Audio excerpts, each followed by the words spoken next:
What the heck is a contingency in a real estate contract, and why should you care?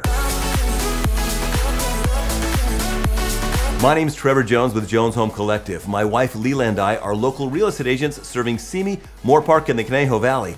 I've lived here for 43 years and we love it here. If you're watching this on YouTube and you haven't yet, make sure you hit that subscribe button right there so you don't miss out on future content. Most real estate contracts contain contingencies. These are provisions which allow a real estate contract to be terminated. You are terminated.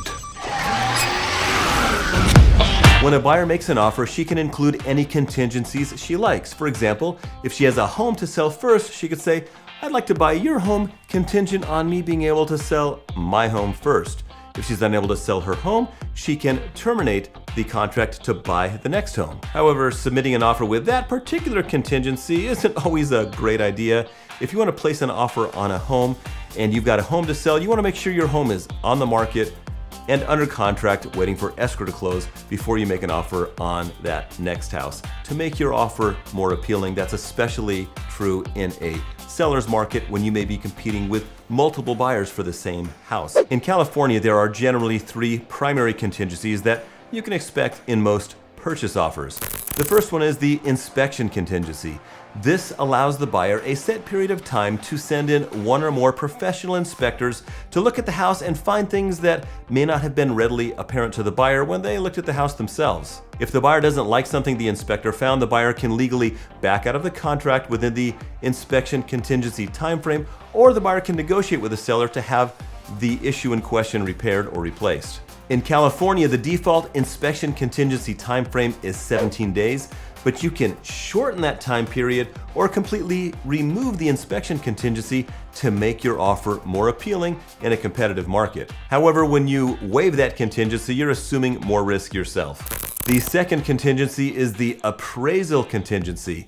If the buyer is financing the home, the lender will require an appraiser to check out the house and make sure it's actually worth what the buyer is willing to pay for it. If the appraisal comes in lower than the agreed upon sales price, you have a few options. The first one is the buyer and seller can negotiate a new lower price that is equal to or less than the appraised value. The second option is that the buyer can agree to pay cash out of pocket for any amount over that appraised value so that the seller gets the full amount, but the lender doesn't have to take on that risk. The third option is that the buyer's agent can dispute the appraised value by providing additional information to the appraiser. We've actually done that.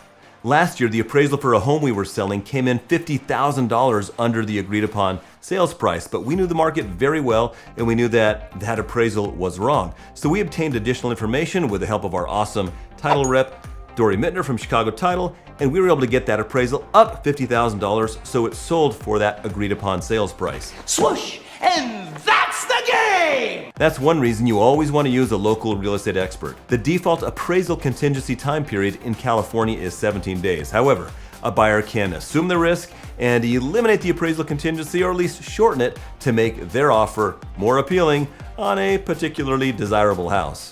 The third contingency is the loan contingency. Nowadays in California, when you make an offer, you need to be pre-approved. Being pre-approved is a good indication that you'll qualify for a loan, but it's not a complete guarantee. The default loan contingency period in California is 21 days. If a buyer, for some reason, doesn't qualify for the loan within those 21 days, they can legally back out of the contract without risk of losing their earnest money. Again, the buyer can make their offer more appealing by removing or shortening that contingency period, but by so doing, they are assuming some risk. But what happens if the buyer fails to comply with the contingencies? Well, the seller can cancel the contract and you can lose the house, and you may also be at risk at losing your earnest money. To learn about earnest money, you might want to check out that video right there. Make sure you subscribe so you don't miss out on future videos. And if you're looking to buy or sell a home, give me a call. I'd love to help you out.